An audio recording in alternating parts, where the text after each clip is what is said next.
This is the rundown from WUFT News, exploring our community from top to bottom. I'm Kristen Schirmont-Spina. Coming up on the show, 120 years ago, the University of Florida moved from Lake City to Gainesville. We take a look back in time to what it was like at the turn of the century. And later, part 2 of a 2-part series on higher education accreditation. This time, the implications of Florida forming its own accrediting body. But first, Florida is setting a record pace for executions. Last year, the state accounted for 40% of all executions in the country. And so far this year, Florida has put more men to death than all other states combined. But the systems we have in place to keep innocent people off of death row don't always work as intended. At least that's the finding of Pamela Koloff. She's a reporter at ProPublica and a staff writer at the New York Times Magazine. She recently wrote a book titled Catch the Devil about a jailhouse informant whose testimony put a man on death row where he sits to this day. I spoke with her earlier and asked her about her findings. I had discovered over the years that if a case had a jailhouse informant in it, something was wrong with the case. That's the simplest way I can put it. It was a giant red flag. When the National Registry of Exonerations looked at how many cases jailhouse informants and their testimony had played a role in, 7% of people who were wrongly convicted had been wrongly convicted with the help of a jailhouse informant. When they looked at death penalty cases, that number went up to 25%. 1 out of 4 people who've been exonerated after sitting on death row landed there because of the testimony of a jailhouse informant. So what does that mean? A jailhouse informant is someone who is usually awaiting trial, who's jailed with other people who are awaiting trial, and who offers testimony to investigators and prosecutors in the hope of gaining leniency. So in the case of Paul Skalnick, who's the man at the center of my book, he figured out this get out of jail free trick, which was he knew that he could go to police and prosecutors and say, hey, that guy in the cell next to me, he told me he did it, and they would put him on the stand. They would use his very colorful and incendiary storytelling to secure the most punishing sentences that they could, including death sentences. And then Paul Skalnick would usually walk free in return.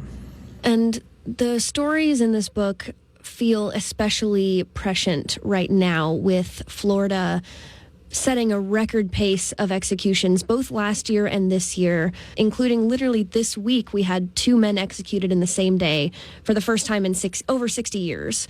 So why does it feel like Florida is moving in seemingly the opposite direction as a lot of the rest of the country in terms of their stance on capital punishment?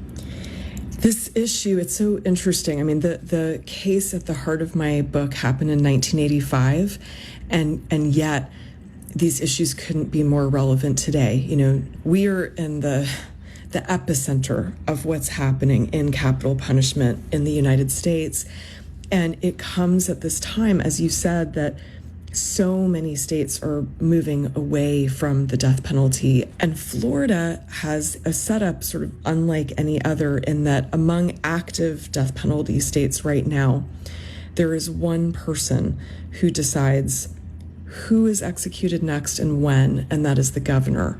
And so we don't have a lot of transparency about why people are being executed in Florida, roughly every 30 days, which is just a remarkable rate. I wrote about the tremendous strain that puts on corrections officers, on clergy, on families of both the victims and of the condemned. We can only hope that the governor's office clarifies what is motivating this, and all that Governor DeSantis has said so far is that he is trying to bring resolution and justice to victims' families. If there is one thing you want people to take away from your book and from your reporting, what is that message? So I think that we are all susceptible to someone like Paul Skalnick. begin my book talking about going to see him in 2018 in federal prison, and how though he told me all sorts of outrageous things that I knew were lies, like he told me about his 100-foot yacht in Belize and his offshore bank accounts. He also could sense what I was hungry for. I wanted him to talk to me for my story, and he strung me along for months, making me think that he was going to cooperate with the story. And then, of course, he didn't. But I think, we all have that human need to believe the stories that we want to believe. When that intersects with the incentives that we have in the criminal justice system, incentives like, prosecutors are supposed to do justice, but really the pressures that are on them are to win convictions. For an investigator, the difference between pounding the pavement for 2 months and tracking down every witness and trying to figure out what happened in a case, rather than just going over to the jail and saying, hey, who can help me with this case? I think we have to be at all times aware of the fact that when we are too hungry for a conviction in a case or an easy answer, that we may rely upon dishonest brokers like Paul Skalnick, and that can lead to wrongful convictions and does lead to wrongful convictions. Pamela Koloff, thank you so much for joining me today. Thank you so much for having me. Koloff will be in Gainesville for an author event at the Lynx Bookstore tonight at 6 p.m.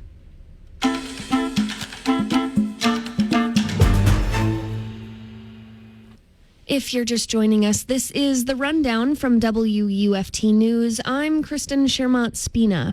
Florida has a lot of stories to tell. Do you know your community's history? It's time for a trivia question. Which charming Florida town is sometimes called the town that time forgot? Stay tuned to the end of the show for the answer.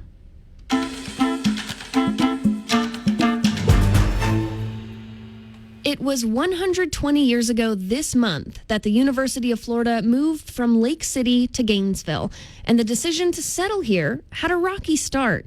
WUFT's Stryker Anderson looked into it. It's hard to find someone who was around in 1906 who remembers UF moving, but there is one account. I haven't been on the campus of the university since the dedication of Sled Hall, and you will have to look up the date. This is the voice of Frances Sled Blake. We found her account in UF's archives. She was the daughter of the university's first president, Andrew Sled. Now, this is from a 1974 interview conducted at a nearby restaurant, so you'll have to listen carefully to understand her. There were 3 small state schools which were to be amalgamated to make the University of Florida. One was at Tallahassee, one was at Lake City, and I think the other one was in Ocala. This was because Florida passed the Buckman Act. The 1905 legislation restructured the state university system and consolidated colleges throughout the state into 3 distinct universities. One of those was UF. Before the move, the Lake City campus was designated as the state's flagship institution, and any discussion of changing towns was controversial. But Gainesville was persistent and offered incentives, things like affordable land, public school buildings, and free access to fresh water. That's according to a 1905 article in the Gainesville Sun. Here's more from the article. Several prominent citizens of Lake City were present and presented their claims in a forceful and impressive manner, but evidently with insufficient force to convert the requirement of the board. Lake City didn't like the idea of the move at all. Once again, Frances Sled Blake. They did not like the losing of actually the money that came in from the students and from the college. They didn't want to lose the business. After hearing both proposals, the State Board of Education decided to make Gainesville UF's new home. Gainesville was so happy about it, they even took out a column in the paper. A sacred trust has fallen to our city, and in all the varied changes in the coming years, we will ever hold next to him on high. Our duty to these institutions where the minds of our youth are to be molded for the perpetuity of our state and the nation. And if residents in Lake City didn't like the idea of the move, they were even angrier on moving day. Yes, they threatened father with tying and feathering him if they could catch him And, of course, that was a dare which he accepted. Despite the threats, UF moved from Lake City on July 23, 1906. Everything from books to furniture was packed onto wagons and taken to the new location in Gainesville. With threats of violence looming, some university employees felt they needed to take extra precautions. Another incident in that connection was that they said they would shoot the first man who drove a dray. Incidentally, a dray is a wagon. A dray to the depot carrying any of the equipment to be moved to Gainesville. UF officials say one professor even rode with a loaded rifle on his lap on the drive from Lake City to Gainesville. But there were no problems. The move took place without incident, and school commenced on September 26, 1906. Stryker Anderson, WUFT News. This is the rundown from WUFT News. I'm Kristen Shermott-Spina. Coming up later in the show, higher education accreditation could look very different in Florida in the future. Part 2 of a 2-part series will dig into how. That's after the break. Stay with us. We'll be right back.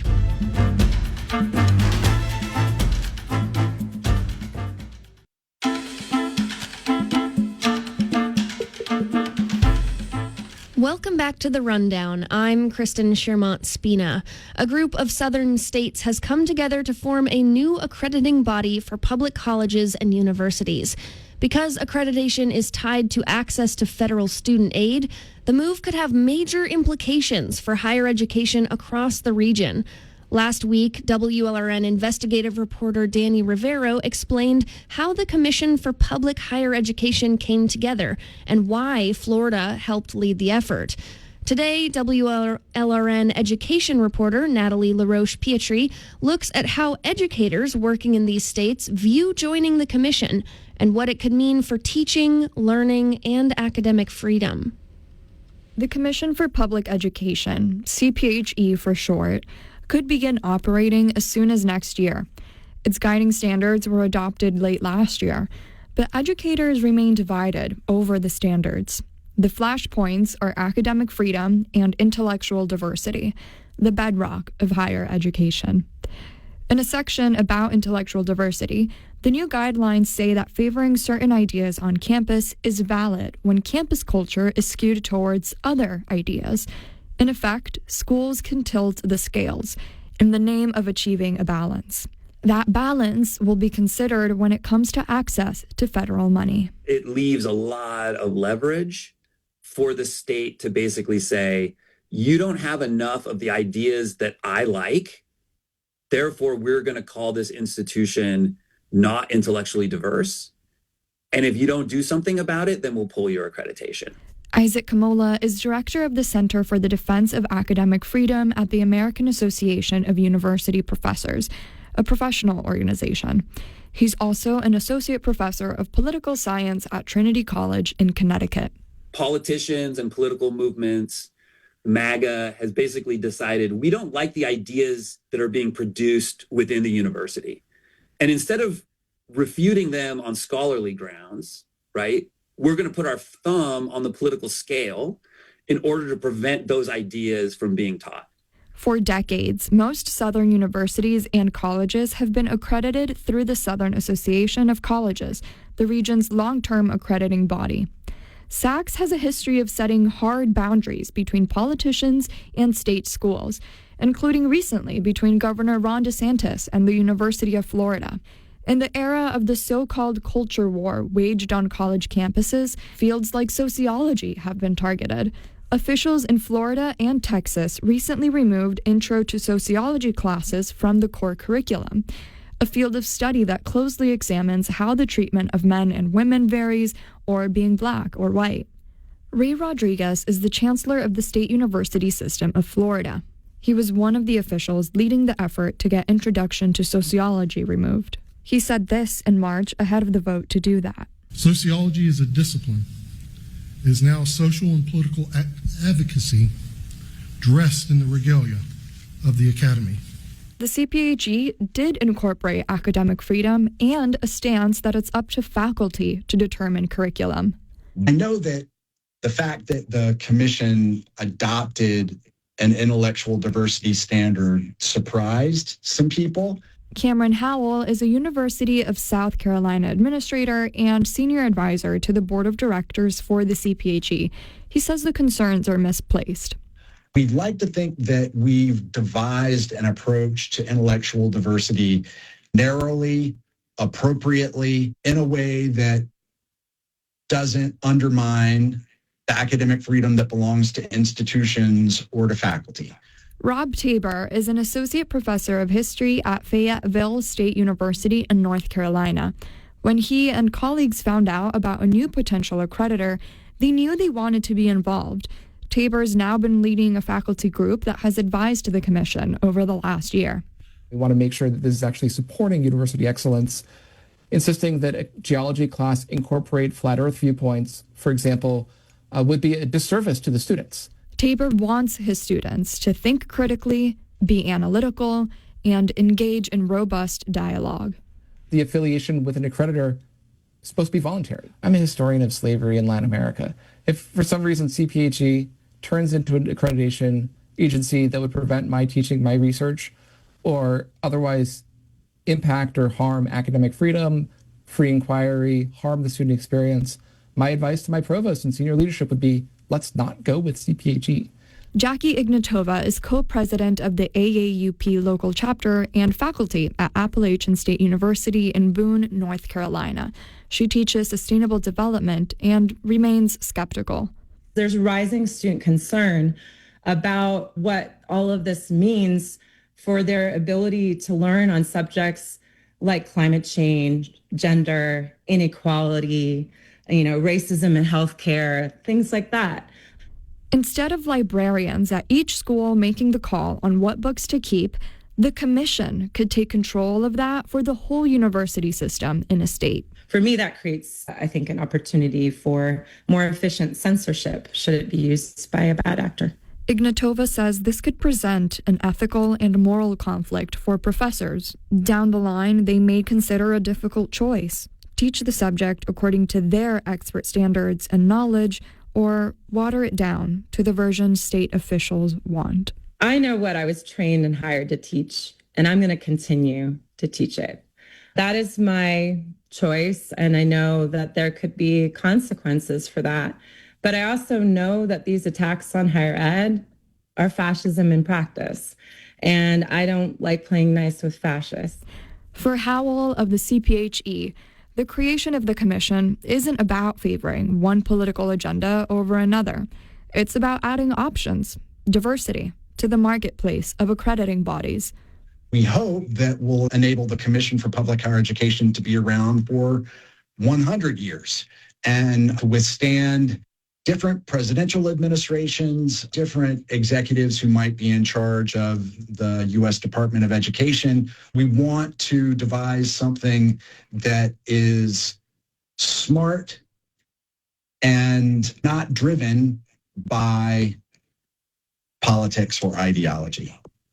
Governor DeSantis, one of the effort's strongest leaders, has argued the effort should move forward while the Trump administration is still in office. I'm Natalie LaRoche-Pietri in Miami. If you're just joining us, this is the Rundown from WUFT News. I'm Kristen Shermott-Spina. As a reminder, our trivia question this week: what charming Florida town is sometimes called the town that time forgot? The answer's coming up at the end of the show. That's after a quick break. Stay with us. We'll be right back.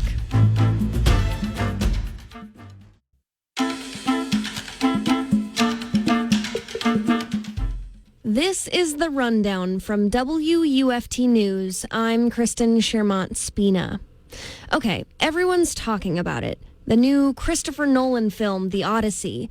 The film is widely known because of the marketing budget. That alone cost $125 million. But what people aren't talking about? The youth-staged play at the High Springs Playhouse. Their performance of Robin Hood is totally run by kids aged 10 to 17. It's a lot of responsibility for the first-time director, 16-year-old Clara Foltz.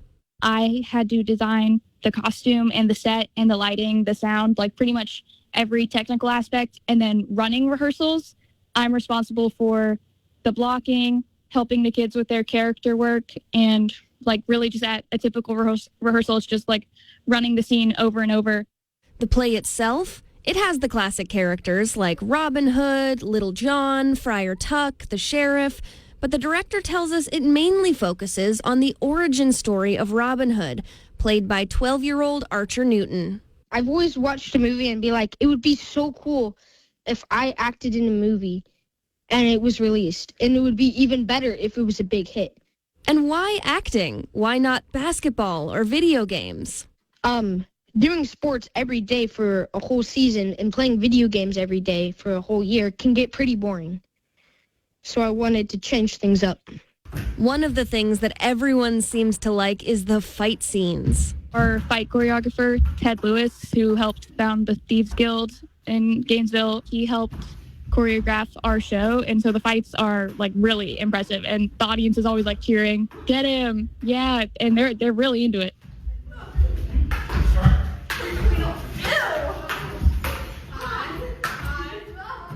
The play even includes the classic case of breaking the fourth wall, where Friar Tuck interacts with and even rewards the audience. There are some points where he will like take the money Robin Hood has stolen and redistribute it to the poor, and the poor being the audience, so he throws like chocolate coins into the audience. But 12-year-old Robin Hood did confess one thing to us about his part in all of this. I wanted to be a villain. I didn't even want to be a hero. And so I was like, ooh, it would be really cool if I was like the sidekick of a villain. And I'd be like, heck yeah. And so I tried to get Lord Dunstan's role, but yeah. And I got Robin Hood. It caught me off guard. That's for sure. Even so, Archer Newton is quick to add that even though the play is called Robin Hood, it's not just about him. It's Maid Marian. It's Little John. It's every single good person out there that's trying to right the wrong in this play. The summer youth production of Robin Hood runs tonight through Sunday at the High Springs Playhouse. You can see the kids rehearse one of those fight scenes on our website, WUFT.org.